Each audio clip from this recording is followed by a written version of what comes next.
নমস্কার বন্ধুরা, fresher job Bangla YouTube চ্যানেলে আপনাদের প্রত্যেককে স্বাগত। ইতিমধ্যে অন্নপূর্ণা ভান্ডার প্রকল্পের অফলাইন এবং অনলাইনের আবেদন শুরু হয়ে গেছে। আপনারা অনেকেই আবেদন করে ফেলেছেন, আবার অনেকেই করেননি, এবং এর মধ্যে আপনাদের মধ্যে অনেকেরই প্রশ্ন অন্নপূর্ণা ভান্ডার প্রকল্প নিয়ে।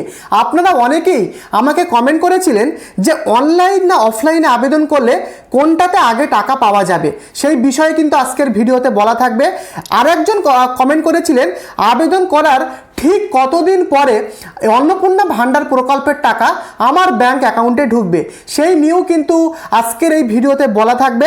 আবার অনেকে কমেন্ট করেছেন যে দাদা আমার ডেট অফ বার্থ আধার কার্ডে ঠিক রয়েছে কিন্তু ভোটার কার্ডের ডেট অফ বার্থটা ভুল রয়েছে, তো আমি কি টাকা পাবো বা আমার কোনো কি প্রবলেম হবে, এই নিয়েও কিন্তু ভিডিওতে বলা থাকবে। আবার অনেকে যারা নতুন বিয়ে করেছে, অনেক মহিলা, তারা কিন্তু আমাকে কমেন্ট করেছেন যে দাদা আমি নতুন বিয়ে করেছি, তো হেড অফ দ্য ফ্যামিলিতে আমি আমার হাজব্যান্ডের নাম দেব না আমার বাবার নাম দেব, সেটাও বলা থাকবে। এবং অনেকে লিখেছে যে আমার নামে জমি রয়েছে, সেক্ষেত্রে কি আমি আমার ল্যান্ডটা বা জমিটা কি আমি সেখানে কি আমি কি দেব, তো সেই নিয়েও বলা থাকবে। আবার অনেকে লিখেছে যে দাদা আমার বাবা পেনশন পায়, তাহলে কি আমার মা সে কি অন্নপূর্ণা ভান্ডার প্রকল্পের টাকা পাবে কিনা, এবং প্যান কার্ড দেওয়া কি বাধ্যতামূলক, সেটাও কিন্তু আজকের ভিডিওতে বলা থাকবে। আবার অনেকে কিন্তু লিখেছে যে আমার বাবা নেই, তাহলে হেড অফ দ্য ফ্যামিলিতে মা রয়েছে, তাহলে কি আমার মা টাকা পাবে, সমস্ত কিছুর উত্তর কিন্তু আজকের ভিডিওতে বলা থাকবে। তো আপনারা শেষ পর্যন্ত দেখুন। প্রথমে বলি অনলাইন না অফলাইন কোনটাতে আবেদন করলে আগে টাকা পাওয়া যাবে। এক্ষেত্রে আমি তোমাদেরকে বলে দিই, দেখো যদি তোমরা অনলাইনের মাধ্যমে আবেদন করো, সেক্ষেত্রে কিন্তু অনলাইনে যে তুমি আবেদনটা করছো সেটা কিন্তু ডাইরেক্ট ওয়েবসাইটে কিন্তু ইনপুট হয়ে যাচ্ছে। ফলত যারা ডাটা এন্ট্রি অপারেটর রয়েছে, যারা তাদেরকে কিন্তু আর নতুন করে আবেদন সেখানে কিন্তু এন্ট্রি করতে হচ্ছে না, যেটা বাড়িতে বসে বা সাইবার ক্যাফে থেকে যেটা অনলাইনে ডাইরেক্ট যে আবেদনটা করা হচ্ছে। তো ফলত অনলাইনে আবেদন করলে কিন্তু টাকা পাওয়ার সম্ভাবনাটা আগে রয়েছে, কারণ অফলাইনের মাধ্যমে যারা আবেদন করছে বা তোমরা যারা করতে চাইছো, দেখো অফলাইনে করলেও কিন্তু টাকা পাওয়া যাবে, তবে একটু ডিলে হতে পারে। কারণ এই যে অফলাইনের মাধ্যমে ফর্ম ফিল আপ করে তোমরা জমা করছো, এই ফর্ম ফিল আপটা কিন্তু যারা ডাটা এন্ট্রি অপারেটর রয়েছে তারা কিন্তু সেই ডাটাটাকে নিয়ে অনলাইনের ওয়েবসাইটে কিন্তু সেটা তারা কিন্তু ইনপুট করবে। ফলত অনলাইনে আবেদন করলে টাকাটা কিন্তু আগে পাওয়ার সম্ভাবনা রয়েছে। অনেকে বলছো আবেদন করলে কতদিন পরে টাকা পাওয়া যেতে পারে। ইতিমধ্যে হয়তো তোমরা অনেকেই জানো না, আমাদের রাজ্যের অগ্নিমিত্রা পাল তিনি পরিষ্কার সংবাদ মাধ্যমে বলেছেন যে আবেদন করার ঠিক 7 থেকে 8 দিনের মধ্যে টাকা কিন্তু ব্যাংক অ্যাকাউন্টে ঢুকবে। যদি সমস্ত কিছু ঠিকঠাক থাকে, ভেরিফাইটা করার পরে 7 থেকে 8 দিনের মধ্যে টাকা কিন্তু ব্যাংক অ্যাকাউন্টে ঢুকে যাবে।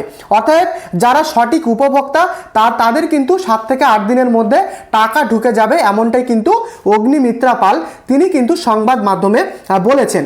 আবার অনেকে লিখেছো যে দাদা আমার ডেট অফ বার্থের যে ডেট অফ বার্থ সেটা তো আধার কার্ডে ঠিক রয়েছে কিন্তু ভোটার কার্ডে ভুল রয়েছে, আমার কি সমস্যা হবে? না, কোনো কিন্তু সমস্যা হবে না, যেটা রয়েছে তেমনভাবেই তোমরা আপলোড করো। আধার কার্ডে যদি তোমাদের ডেট অফ বার্থ ঠিক থাকে কিন্তু ভোটার কার্ডে ভুল রয়েছে, এক্ষেত্রে কিন্তু কোনো রকম প্রবলেম হবার কথা কিন্তু নয়। তবে যত তাড়াতাড়ি সম্ভব তোমরা সেই যে সংশোধন সেটা কিন্তু তোমরা যে কোনো সিএস সেন্টার থেকে তোমরা করতে পারবে, আর যেখানে ভুল সংশোধন হয় সেখান থেকে তোমরা তাড়াতাড়ি করে নেবে। তো এটা নিয়ে কিন্তু কোনো রকমের প্রবলেম আশা করি কিন্তু হবে না। আবার অনেকে লিখেছো দাদা আমার ওয়াইফের নামে জমি রয়েছে, তাহলে কি আমি সেই জমিটা ওখানে কি আমি ফর্মে কিন্তু আমি কি ফিল আপ করবো? তো দেখো তোমার স্ত্রীর নামে যদি ল্যান্ড বা জায়গা থাকে, অবশ্যই তোমাদের কিন্তু যখন তোমরা ফর্ম ফিল আপ করবে সেখানে কিন্তু সেই ল্যান্ডের জায়গাটা তোমাদেরকে কিন্তু দিতে হবে।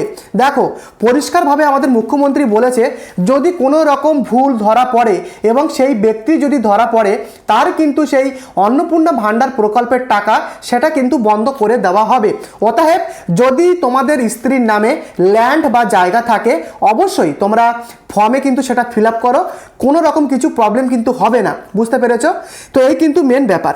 আবার অনেকে লিখেছো আমার বাবা পেনশন পায়, আমার মা কি টাকাটা পাবে? দেখো এমন কথাও কিন্তু বলা নেই যে বাবা পেনশন পেলে মানে তার ওয়াইফ পাবে না। দেখো তোমার বাবা যদি পেনশন পায় সেই টাকাটা তো আর তোমার বাবা পাচ্ছে না, তোমার মাই কিন্তু পাবে। অতএব বাবা যদি পেনশন পায় তাহলে মার কিন্তু টাকা ঢুকবে। যদি না তোমার মা কোনো সরকারি বা বেসরকারি বা অন্য কোনো জায়গা থেকে ইনকাম যদি না করে বা অন্য কোনো প্রকল্পের সহায়তা না নেয়, সেক্ষেত্রে কিন্তু টাকা পাবে। অতএব বাবার নামে বাবা যদি পেনশন পায় সেক্ষেত্রে কিন্তু তোমার মাও কিন্তু ফর্ম ফিল আপ করলে টাকা পাবে। এই নিয়ে কোনো রকম প্রবলেম কিন্তু হবে না। অনেকে লিখেছো যে প্যান কার্ড নাম্বার সেটা কি দেওয়া বাধ্যতামূলক বা ম্যান্ডেটরি? দেখো যখন ফর্ম ফিল আপ তোমরা করেছো সেখানে কিন্তু পরিষ্কারভাবে লেখা রয়েছে যে প্যান কার্ড নাম্বার যদি থাকে তাহলে কিন্তু দিতে হবে, না থাকলে কোনো রকম না দিলেও কিন্তু অসুবিধা নেই। তোমার ফ্যামিলিতে যদি 4 জন মেম্বার থাকে তার মধ্যে হয়তো 2 জনের প্যান কার্ড নাম্বার রয়েছে, 2 জনের প্যান কার্ড নাম্বার নেই, তো যে 2 জনের প্যান কার্ড নাম্বার রয়েছে তাদের প্যান কার্ড নাম্বারটা তোমরা বসাবে, আর যাদের নেই তাদের বসানোর কিন্তু দরকার নেই। এমনটা নয় যে ম্যান্ডেটরি দিতেই হবে, না থাকলে না দিলেও কিন্তু হবে। তো বুঝতে পেরেছো, এই নিয়ে তোমাদের অনেক এই যে কমেন্টটা এটা কিন্তু তোমরা ম্যাক্সিমাম করেছো। আবার অনেকে লিখেছো যে আমার বাবা তো নেই, হেড অফ দ্য ফ্যামিলি যদি আমি মা দিই তাহলে কি টাকা পাবে? দেখো এটা কোনো রকম কিন্তু অসুবিধা হবে না। যদি বাবা না থাকে সেক্ষেত্রে হেড অফ দ্য ফ্যামিলি মার নাম দিলেও কিন্তু অসুবিধা কিন্তু হবে না, এটা নিয়ে কিন্তু কোনো রকম প্রবলেম হবে না। তো আশা করি তোমরা বুঝতে পেরেছো। এবারে তোমরা একজন লিখেছে যে দাদা আমরা নতুন বিয়ে করেছি, হেড অফ দ্য ফ্যামিলি কার নাম দেবো, হাজব্যান্ডের নাম না আমার ওয়াইফের বাবার নাম? দেখো আমি এক্ষেত্রে তোমাদেরকে পরিষ্কার বলতে চাই, যদি নতুন বিয়ে করো সেক্ষেত্রে ওয়াইফের যে আধার কার্ড ভোটার কার্ড সেই কার্ডে যদি তোমার নাম যদি থাকে, তোমার নাম অর্থাৎ হাজব্যান্ডের নাম যদি থাকে সেক্ষেত্রে কিন্তু হেড অফ দ্য ফ্যামিলি তার হাজব্যান্ড হবে। আর যদি নতুন বিয়ে করার পরে সেই মহিলার যদি আধার কার্ড বা ভোটার কার্ডে তার বাবার নাম থাকে সেক্ষেত্রে কিন্তু হেড অফ দ্য ফ্যামিলি তার বাবার নাম হবে। বুঝতে পেরেছো? মোটামুটি আধার কার্ড বা ভোটার কার্ডে যে নামটা থাকবে গার্জিয়ান হিসাবে সেই নামটাই কিন্তু তোমাদেরকে দিতে হবে হেড অফ দ্য ফ্যামিলি হিসাবে। বুঝতে পেরেছো? যদি বিয়ে করার পরে হাজব্যান্ডের নাম যদি থাকে তোমার ওয়াইফের আধার কার্ড বা ভোটার কার্ডে সেক্ষেত্রে head of the family husband হবে, বাবার নাম থাকলে ফাদার্স হবে। বুঝতে পেরেছো? তো এই নিয়ে কিন্তু তোমরা অনেকেই আমাকে কমেন্ট করেছিলে। এবারে দেখো টাকা কবে ঢুকবে আমি তোমাদেরকে বলে দিয়েছি যে ফর্ম জমা করার 7 থেকে 8 দিনের মধ্যে টাকা কিন্তু ঢুকে যাবে। ইতিমধ্যে অনেকের টাকা ঢুকে গেছে, তো তোমরা ওয়েট করো, টাকা কিন্তু ঢুকে যাবে। যদি তুমি অথেন্টিকভাবে তোমরা যদি আবেদন করো তাহলে কিন্তু টাকা কিন্তু ঢুকে যাবে। আর অনলাইনে আবেদন করলে কিন্তু টাকা ঢোকার সম্ভাবনা অনেকটাই আগে রয়েছে। তো এই ছিল কিন্তু অন্নপূর্ণা ভান্ডার প্রকল্পের যাবতীয় প্রশ্ন এবং উত্তর। তোমরা যারা এই প্রশ্ন করেছিলে আশা করি তোমাদেরকে আমি বোঝাতে পেরেছি। যদি এর পরেও তোমাদের কোনো কিছু প্রশ্ন থাকে তোমরা প্রত্যেকে কমেন্ট করে লিখে জানিও, আমি কিন্তু সেই রিলেটেড পরবর্তী ভিডিওতে সেই সমস্ত প্রশ্নের উত্তর কিন্তু আনার চেষ্টা করব। তো কোথা থেকে ভিডিওটি দেখছো তোমরা কমেন্ট করে লিখে জানিও।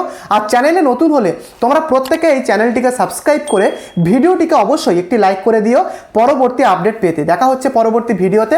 ধন্যবাদ।